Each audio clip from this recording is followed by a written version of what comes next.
It's not enough to claim power. It's recognizing how to wield it effectively.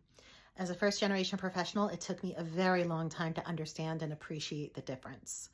I'm Mariana, a first-gen professional and certified leadership coach, helping other first-gen pros and 21st century leaders navigate complex career environments. Growing up as a lower middle-class kid, I was the first in my family to graduate college and embark on a white-collar career path. Like many first-generation professionals, how I thought about power and my relationship to it was complicated.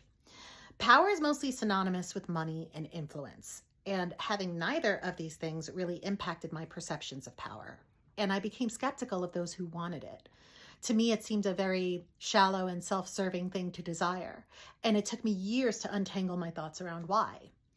As I got older and gained more experience and insight, I was able to identify and articulate my reticence and how to reconcile it. Here's what I discovered.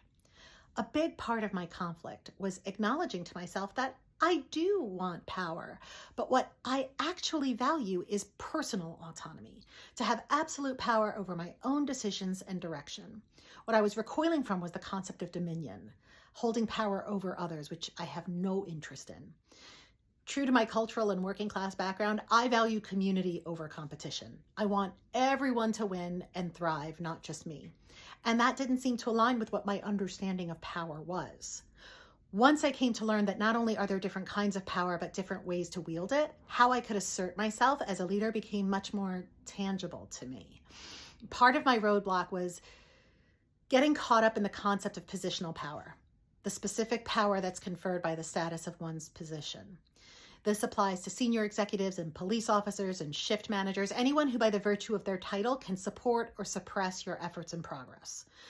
Influential power is the broad ability to persuade or convince other people to do what you want them to do. Evangelists, politicians, they rely heavily on charisma to wield influential power.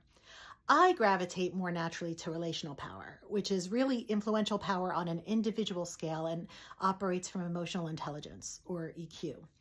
I play to my EQ strengths most when I'm one-on-one with others, which is a great advantage to me as a coach. Once I understood that power could be defined and applied in different ways, I was able to let go of the assumptions that had initially shaped my ideas of what power is and isn't. Coming up from lower class roots, I had narrowly defined power as having control over others and conflated it with oppression. The unlock was understanding that I could be a leader in power with others to uplift them and me. I didn't have to be in power over others. This reframing of perception helped me get over my initial skepticism and pursue leadership roles with authentic purpose, one that resonated with me beyond money and status.